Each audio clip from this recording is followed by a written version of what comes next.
saya Anggraini Nurul Laili, tetapi lebih dikenal dengan nama kecil Eli. Itu nama panggilan. Jadi Eli Suwondo. Usia saya 76 tahun, tapi nanti 30 Oktober, ya sebentar lagi. Suami saya Rudi Safrudin. Jadi kalau setelah menikah saya tidak lagi memakai nama orang tua, tetapi saya lebih dikenal dengan nama Eli Rudi karena Rudi itu adalah nama almarhum suami saya. Ayah saya dari Jawa, Raden Suwondo Sejodiharjo. Ibu saya dari Palembang, Mas Ayu Nurul Aini bin Mas Agus Muhammad Mahjub. Saya anak tunggal. Anak saya 4 orang, 2 putra, 2 putri. Yang pertama Suwarna Mahareza, kemudian yang kedua Suarga Areeza, yang ketiga Permata Safira, yang keempat Puspadita Kasih. Semuanya sudah berkeluarga.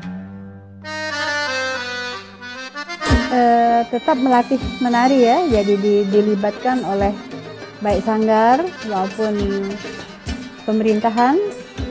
Itu masih meminta tenaga bunda ya, untuk khususnya tari-tari tradisi. Ini juga seperti mimpi ya. Jadi waktu kecil bunda itu sudah sejak kecil suka menari. Jadi waktu kecil sampai umur 5 tahun menjadi balerina ya. Bunda itu penari balet. Tetapi kemudian setelah bunda masuk SD, bunda di Safirius ya. Jadi bunda ini alumni Safirius mulai dari TK sampai selesai SMA. Itu suster-suster itu suka sama bunda karena bunda ini hobinya nari. Jadi penari Natal. Padahal bunda ini sebenarnya Islam kan.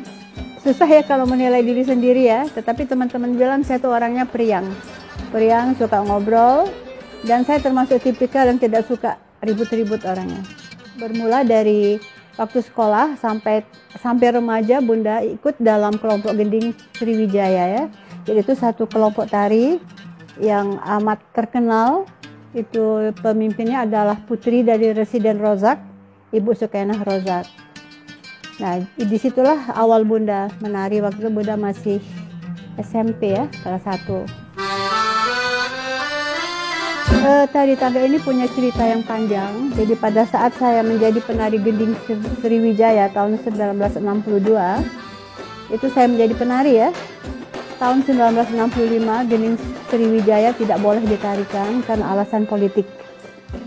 Ya, penciptanya Pak Nungci AR itu disinyalir adalah anggota Lekra, padahal beliau itu seniman ya. Jadi saya yakin betul karena saya kenal baik dengan beliau hanya karena beliau masuk Lekra. Lekra itu adalah lembaga kesenian rakyat di bawah naungan PKI. Jadi imbas daripada beliau masuk ke lembaga kesenian rakyat itu. Nah, di sana kevakuman untuk tari sambut ya. Jadi di Palembang ini saya kembali lagi ke masa Belanda ya, zaman Belanda. Di situ setiap gubernur jenderal, jadi di situ gubernur jenderal yang selalu datang untuk ngambil upeti ya kepada rakyat. Jadi seluruh Sumatera Selatan itu selalu disambut dengan tari yang namanya tari sambut. Nah, tari sambut ini adalah tari yang memakai tepak, tahu kan tepak yang segi 4, tempat sirih, yang isinya sekapur sirih lengkap, yaitu dipersembahkan sebagai tanda kehormatan kepada tamu yang datang. Jadi pada masa pemerintah Belanda itu sudah ada. Nah, kemudian pada tahun 1965 tarian itu diangkat kembali oleh Presiden Soekarno. Nah, waktu itu kan ada goncang gending Sriwijaya. Karena gending Sriwijaya juga ada tari sambut, tidak boleh ditarikan. Saya punya inisiatif di Jakarta pada waktu itu untuk menciptakan tari tanggai. Jadi tari yang memakai tanggai. Tetapi filosofi saya dan sejarah saya tidak mengangkat tari tanggai sebagai tari sambut. Tetapi saya ingin tahu apa sih makna tanggai. Karena mungkin untuk dunia ya, yang cuma pakai tanggai itu hanya Thailand dan Cina. Indonesia, yang lain nggak ada pakai tanggai. Diundang oleh Thailand. Di situ kami menemukan satu persepsi yang sama. Kemudian saya bertanya, di sini kalau di Thailand ini maknanya apa? Nah, kalau di sini maknanya apa? Nah, ini kemudian saya jadikan satu cerita ya. Rupanya tangga itu dipakai untuk bela diri oleh para wanita. Jadi kalau ada yang mengusik, itu di ujung tangga itu dikasih racun kobra. Jadi tersentuh akan demam orangnya. Kenapa? Kena racun kobra. Nah, kalau di sini tari tanggai yang di Indonesia, terutama di Palembang, di Sumatera Selatan, gadis yang memakai tanggai itu sudah siap untuk dinikahkan. Nah, gerakan-gerakan yang saya ambil memang dari gerakan-gerakan mudra.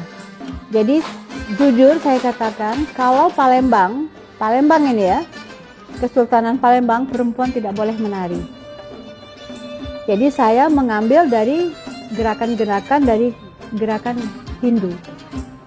Ya, gerakan Hindu itu adalah gerakan-gerakan suci yang dikatakan gerakan-gerakan apa kalau kita ini kayak sholat ya, sholat, gerakan meminta atau memohon kepada dewata. Kalau kita kan kepada Tuhan. Gerak mudra itu adalah seperti ini.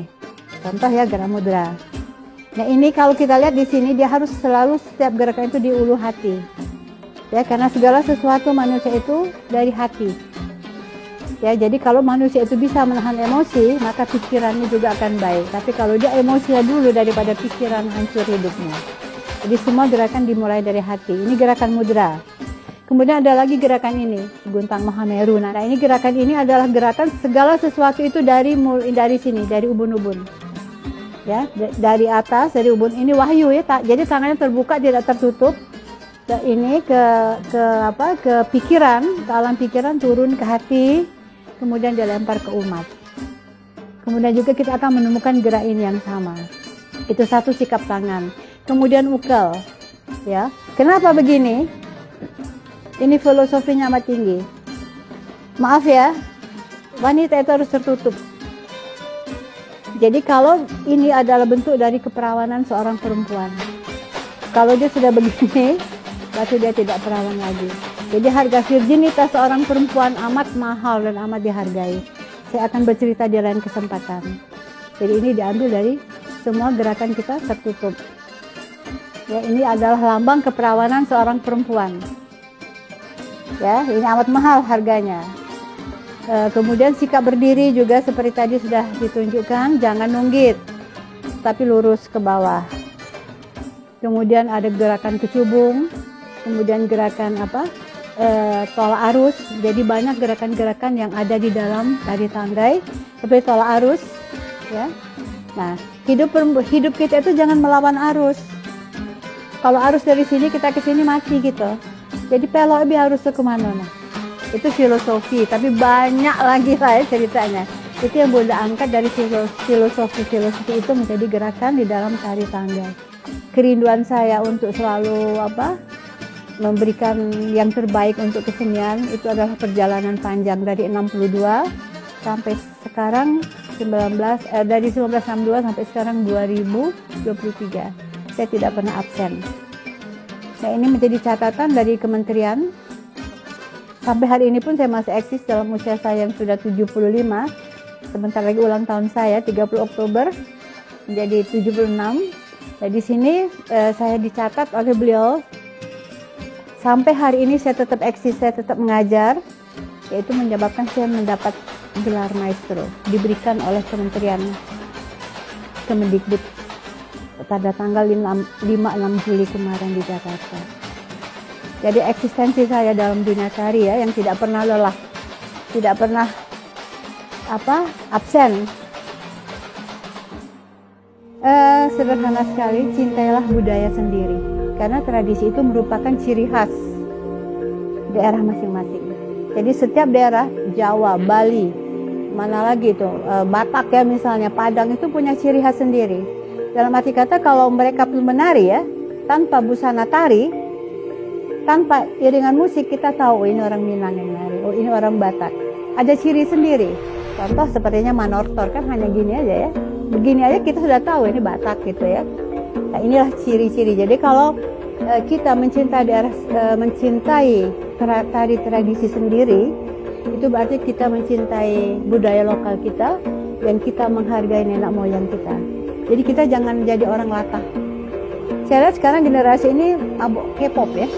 K-pop mau kemana dibawa? Ya, padahal untuk saya gerakan K-pop itu tidak susah. Karena dia hanya gestur tubuh ya.